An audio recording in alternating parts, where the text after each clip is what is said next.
Est-ce qu'il suffit d'appeler son média légende pour en devenir une? C'est la question candide que l'on pourrait se poser en regardant l'ascension de Guillaume Play. Mais aujourd'hui, le vernis craque. Et ce que l'on découvre derrière le décor pailleté du web français ressemble plutôt à un terrible retour à la réalité. Guillaume Play, ancien animateur vedette de la radio Énergie, s'est imposé comme une figure incontournable du paysage numérique français en fondant Légende, un média d'interview extrêmement populaire. Pourtant, ce succès est aujourd'hui lourdement ébranlé par des révélations d'une gravité exceptionnelle. Deux des titres les plus respectés de la presse française, les Inrecuptibles. Le Monde ont mené des enquêtes approfondies qui mettent en lumière des accusations accablantes. Il ne s'agit pas de simples rumeurs de couloir, mais d'une affaire d'état médiatique impliquant des accusations d'échanges sexuels en ligne avec des mineurs et la gestion d'un environnement de travail toxique. Ce contraste saisissant entre l'image publique bienveillante de l'animateur et la dureté des faits reprochés suscite une vague de choc sans précédent dans l'opinion publique. Au cœur de cette tempête, on trouve d'abord les témoignages de trois femmes qui ont accepté de briser le silence. Elles racontent avoir subi des messages inappropriés et des avances physiques de la part de Guillaume Play, alors qu'elles n'étaient encore que des adolescentes. En parallèle, l'enquête pénètre dans les coulisses de son entreprise, Legende, où d'anciens salariés décrivent un quotidien étouffant. Ils évoquent une pression constante, des horaires interminables, des humiliations publiques répétées, ainsi qu'une tolérance inexplicable face à des propos racistes et sexistes au sein de l'équipe.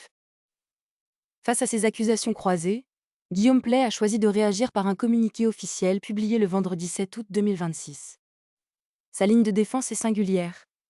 S'il reconnaît du bout des lèvres l'existence de messages inappropriés, il affirme immédiatement que ses comptes sur les réseaux sociaux étaient co-gérés par ses équipes, déclinant ainsi une partie de sa responsabilité directe, tout en exprimant des regrets sur la communication globale envers son public, notamment les mineurs. Il accuse certains médias d'avoir une volonté manifeste de nuire à sa réputation. Cependant, cette défense semble déjà se fissurer, puisque plusieurs de ses anciens collaborateurs et associés ont choisi de prendre publiquement leur distance, tandis que Play continue de nier fermement toute complaisance envers le racisme ou le sexisme dans son média, assurant que de tels comportements auraient été sanctionnés. Ce qui surprend le plus dans cette affaire, ce n'est pas seulement la chute d'une idole, mais la déconnexion totale de sa défense. En invoquant la cogestion de ses comptes personnels pour justifier des messages déplacés envoyés à des mineurs, on assiste à un grand classique de l'esquive moderne. C'est le paradoxe du créateur de contenu tout-puissant. On revendique la paternité absolue d'un empire médiatique, quand tout va bien, pour en récolter les lauriers et les profits. Mais on s'abrite derrière un collectif anonyme dès que le vent tourne. Cette affaire révèle la fragilité de ces nouveaux empires numériques, qui, sous couvert d'une modernité cool et décontractée, reproduisent parfois les pires travers hiérarchiques et éthiques des anciens médias sans aucun garde-fou. Pensez-vous que l'argument des comptes co-gérés soit encore audible aujourd'hui? Partagez votre avis dans les commentaires.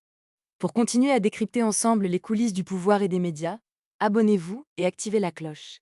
Et on se retrouve très vite pour une prochaine analyse.